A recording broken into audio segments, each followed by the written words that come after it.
Cas clinique du lundi, c'est un pied gauche vu en IRM coupe axiale, à votre gauche DP Fatsat et à votre droite en axial T1, chez un homme d'une soixantaine d'années qui a des douleurs maintenant devenues chroniques au niveau de la tête du troisième métatarsien. Alors ignorez la bursite intercapitométatarsienne et le petit névrome de Morton que ce patient a et dites-moi quel est le phénomène qui se passe au niveau de la tête du troisième métatarsien sur cet examen.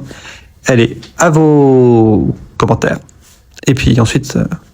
Bon, n'oubliez pas de vous abonner. Voilà, je vous laisse réfléchir. J'arrête de faire du bruit, promis.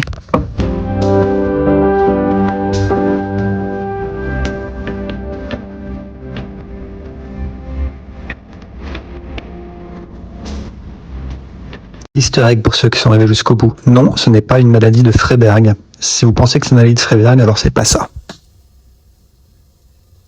Abonnez-vous! C'est parti pour la correction du cas clinique.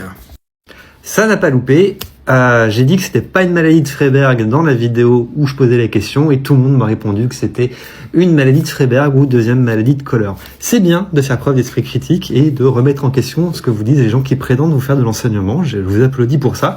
Ceci dit, faites-moi confiance. Il y a une raison pour laquelle j'ai dit ça. Vous avez tous vu qu'il y avait une anomalie centrée sur la tête du troisième métatarsien. Ici, il est aplati, tout noir en T1 et effectivement ratatiné ici en DP Fatsat avec de l'œdème sous-chondral. Pourquoi cet aspect d'ostéonécrose, il y a une nécrose de l'os sous-chondral et un effondrement de la surface articulaire. Est-ce que j'ai dit qu'il ne s'agissait pas d'une maladie de Freiberg ou deuxième maladie de Koller?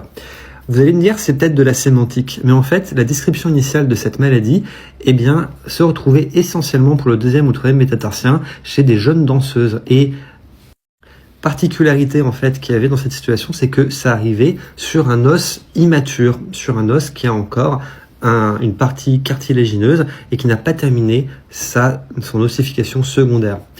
Et c'est ce qu'on retrouve dans toutes les ostéochondrites et ostéochondroses à différents âges de développement. La première maladie de Koller, par exemple, arrive beaucoup plus tôt, arrive aux alentours de 5-6 ans. Et il s'agit d'une ostéochondrose, ostéochondrite, donc en fait un phénomène d'ostéonécrose du noyau d'ossification encore immature de l'os naviculaire. On la distingue complètement de la maladie de Müller-Weiss, qui est une ostéonécrose de l'os naviculaire qui survient à l'âge adulte. Et c'est pour cette raison que je pense qu'il est important de faire la distinction, car on a affaire à des phénomènes physiopathologiques et un terrain qui est différent, même si l'effet final est la déformation de l'os. Il faut distinguer les maladies car leur origine et leur évolution sont différentes.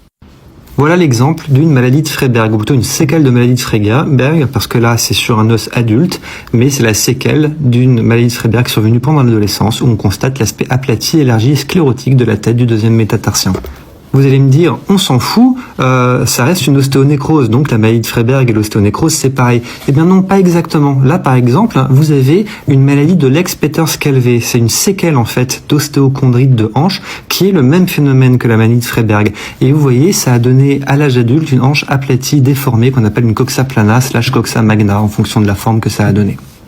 Cet aspect n'est pas celui qu'on va retrouver chez une personne âgée ou adulte qui fait une ostéonécrose mécanique sur des fractures sous-chondrales ou un jeune qui fait une ostéonécrose aseptique sur une maladie vasculaire. Ce n'est pas la même maladie. Et donc, bien plus que des jeux de sémantique, je pense que c'est important de rester précis sur la terminologie qu'on emploie, surtout pour éviter la confusion entre des phénomènes pathologiques qui se ressemblent, mais qui ne sont pas identiques.